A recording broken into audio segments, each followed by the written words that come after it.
Welcome to Analog Jones in the Temple of Film, and this is a really unexpected bonus episode. We were doing this during Theodore Rex, and at the very end, we just decided to talk about Avengers Infinity War, and it went really long, and we figured, hey, we got enough here. Let's go ahead and just shoot out a bonus episode when you come to work on Monday. This came out all the way in April 27th, and is currently almost made $2 billion worldwide.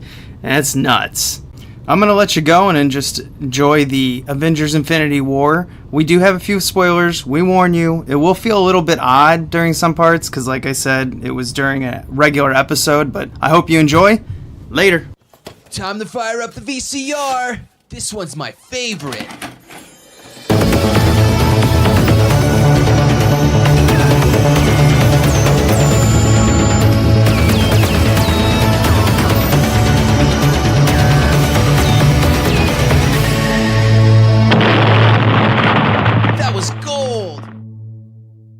But now we're going to get into kind of some Avengers Infinity War.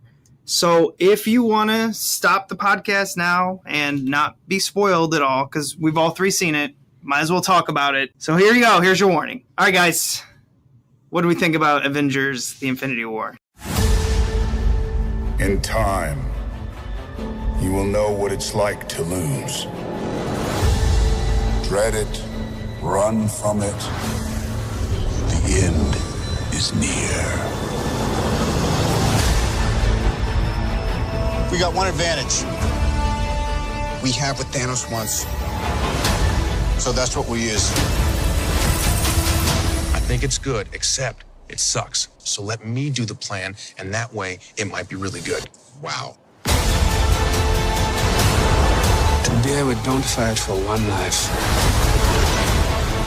We fight for all of them.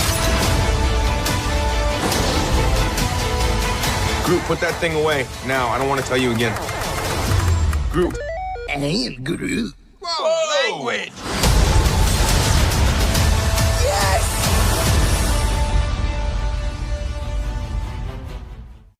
I liked it in general. I've got a few theories kind of based off of storyline and just behind the scenes stuff as to what actually happened in the end of the movie. But yeah, in general, I liked it. Yeah, Matt disagrees with you a little bit. Yeah, I actually didn't like this movie, and I also didn't like Civil War. These super dry, super serious mashups with all the characters or whatever are just so tedious and boring to me, and it's weird because I love comic book movies, or the ones that have come out, so far. I'm kind of burnt out on them. I kind of don't want any more. The ones that have come out prior, I really enjoyed a lot of them. I enjoyed the first Avengers movie a whole lot and stuff. And a lot of these, Guardians of the Galaxy, super fun movies. I really like them. Yeah, I'm just so exhausted with these, and I can't have another Marvel movie with no stakes whatsoever again. Guys, we're in spoiler territory. They've eliminated more than half of the Avengers, and all of these characters that they've so-called eliminated all have sequels that are greenlit, and I'm just you're gonna bring them all back. There's no stakes, nothing matters. Why did I just sit here for 2 hours and 40 minutes? That's true. Now, I thought when my dad brought this up to me, it was interesting. I thought who quote unquote died, aka just disappeared like dust into the wind. And they were all. It made me feel like the people who died are actually the people who were left alive are actually people who died, because all those people are in their contracts are ending with Marvel. Robert Downey and all the people left there are the ones that are they are contractually don't have any other movies to go on to. So it made me think that they actually died, and the people who kind of vanished are actually the ones who survived. Yeah, Matt brought that up. He had the exact same theory that whoever's alive now most likely will be dead permanently in the next one. If they have any stakes that matter. They may just be all right, we're going to retire now, and then they go back to their summer home, and that's the end of the movie, and I'm going to be pissed again. Yeah, they retire. Yeah, I could personally see Tony Stark living and then going and retiring with Penny, and then someone else taking over his company, maybe Peter Parker, I don't know, or his bodyguard or whatever he is. Yeah. But I really think Steve Rogers is done. I think he will be permanently killed off. Yeah.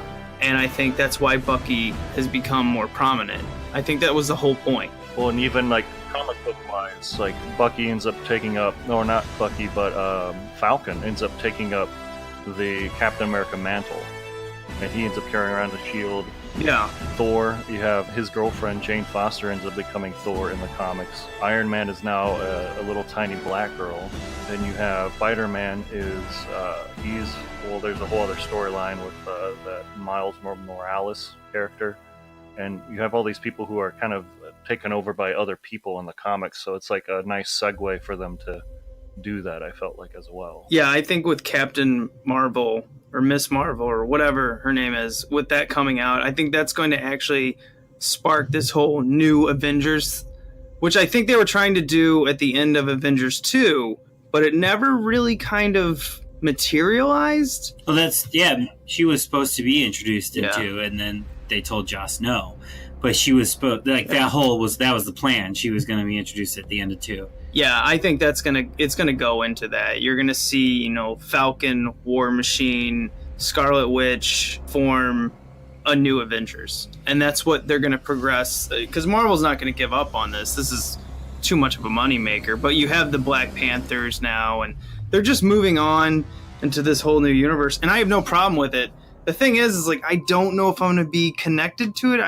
I'm kind of really burnt out on the Marvel Disney formula. Yeah. I mean, even like with big movies like this, like there are, especially when you have so many characters in them, the screen time you give each character you're just kind of limited to, unless you want to make like a 5-hour movie. Like the whole relationship with Vision and Scarlet Witch, like they had to explain like, oh, they've been kind of like eloping to some degree, and that was all like pretty much explained in a matter of a minute or two, before they were attacked. So it's just, you give a short amount of time to each character. Yeah, I had no emotional connection to them, so when they were being attacked, I was like, eh. Yeah, and like logistically too, like people are like, oh my god, Infinity War, it's so amazing how they got all these actors together to do this. It actually is so easy to get all these big actors in this movie, because if you think about it, with all their side stories, each of them probably only had to do about a week on this movie. They didn't have to block out 4 months of their lives to be in this, because their little section is only so, it's so short that like they only need to be there for the group scenes together, and that's it. Like the rest they can just shoot in the weekend and be done. So like actually making a movie with this sort of ensemble of characters is pretty easy to do, because you just kind of like get one of these famous, like Robert Downey Jr., you film all his scenes right away, done in a few days, and then they just got to bring him back for the group shots later. That's like it. So these things are actually kind of easy to make. Yeah. Well, I'm not going to go as far as saying they're easy, because, reshoots and everything like that. But I do believe this film was easy to digest for people, which is hard to think with with a movie with this many characters. It felt like everyone was off in their own section of the world. So you had, Thor seemed to be the one who was traveling around the most. So he probably had to do the most amount of weeks on set. But like when you think about it, like you kind of had Thor and the Guardians of the Galaxy over here, and mostly in their ship. They kind of got to the end, but then you had a big group that was in Wakanda, and it all felt so sectioned off that I feel like that's what made this movie digestible. Yeah. Because when you think about a chaotic movie, like we just did G.I. Joe, the movie from '87. Now I know that was an animation, but that was a movie where they threw a god-awful amount of characters on the screen. That was the problem. They're all on screen at the same exact time. Yeah, and your brain burst. I do remember listening to you guys talking about they were like seizure-inducing scenes. Ugh, that's kind of hard to say. It's okay. Theodore Rex has made us all dumber. So.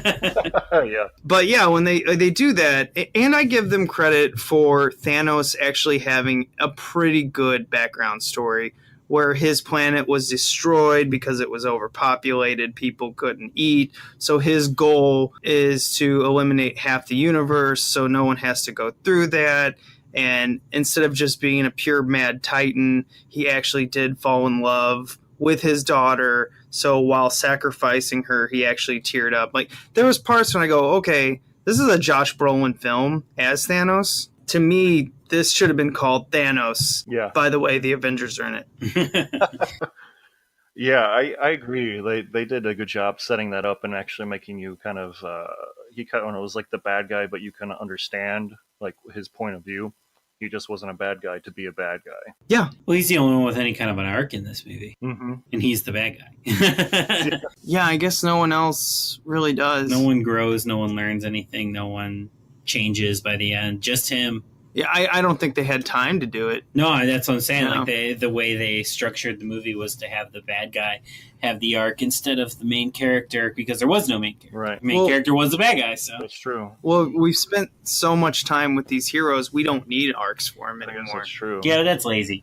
That's lazy. Just Yeah, because but you don't have just time. because it's well, no, I know. I'm just saying, but just because it's the 19th movie in a franchise Yeah. doesn't mean you could just because there are going to be people that like whether they want to admit it or not, like maybe not now, but in 15 years, there are going to be people that jump in at Infinity War that don't see any of the 18 movies prior, and they're going to be like, what the fuck am I looking at? I didn't see the 18 movies prior. I also don't think that's fair because, like, if you go into a TV series at season 6 or 7, you can't be mad at writers for not explaining every character's backstory because But that's a just TV series. This is a film. But- you need to But have. this more is than- a TV series. Yeah, but it's not though. But it's structured it's like one. like no one's ever done this. They built a universe like this and sectioned off like actual seasons. You know, you kind of had the first season with all the original ones getting introduced, and then ending with the Avengers, and then going on.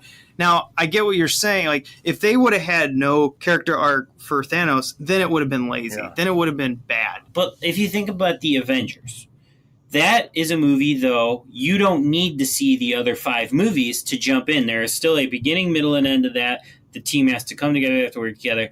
Even Avengers 2, because it's the Ultron story, has sort of this beginning, middle, and end that you don't need to see any of the other movies prior, and you can follow what's going on. This one and Civil War, those 2 movies, they don't do anything other than be a middle piece. Okay, these have been the 18 movies prior, and there's going to be more after. Here's your sort of middle link, but there's no beginning, middle, end of that movie. It's just a middle piece. That's how I feel about it. Well, to me, this is a trilogy. It's Civil War, it's Infinity War Part 1, Infinity War Part 2. That's lazy to me.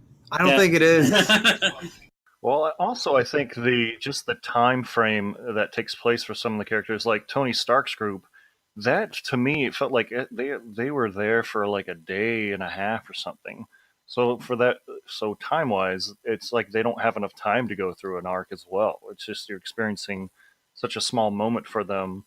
It'd be hard to kind of have them, I think, go through such an arc. But on Earth, it seemed like they went through a couple of days, though, at least. I think part 1 of this is part 1 and 2, and then the last one is just going to be a giant third act of monstrosity. I don't know how they're going to, no one knows how they're going to form this when this comes out, but I would have a feeling this is going to have the Return of the Jedi feeling, where like at first you might watch it and you'll be awestruck, but then you rewatch it and you're like, those Ewoks are pretty weak. And then, I feel like a lot of times with these giant films like this, the third act is the hardest to really do because you've got so much to wrap up. Like, 'cause I say this with everyone. I think the worst Lord of the Rings is the last hour in The Return of the King. I think it's awful. The constant fade to blacks and wrapping up all the stories. And then they won an Oscar for it. And I think parts of it is the weakest of the series, but people will be like, well, what are they going to do? And I'm like, well, how about we just not tell you every little fucking character's ending? Like, some of them I don't care about. Yeah, I don't know. But then too, like when you look at like trilogies and things like that and whatever, the second part is supposed to be the best one because it's the one that sort of gets the story to its peak and, we reach the limit before we hit the third part where everything resolves itself.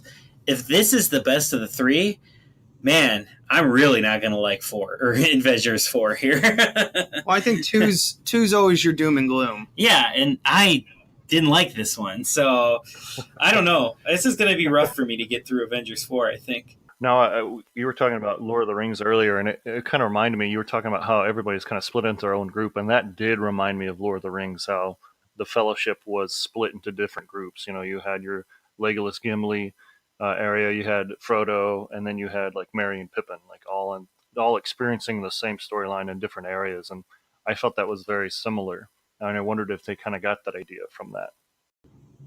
Oh, who knows? Yeah, maybe. Yeah, it does seem like the Marvel universe is sort of building itself off of how they handled Lord of the Rings.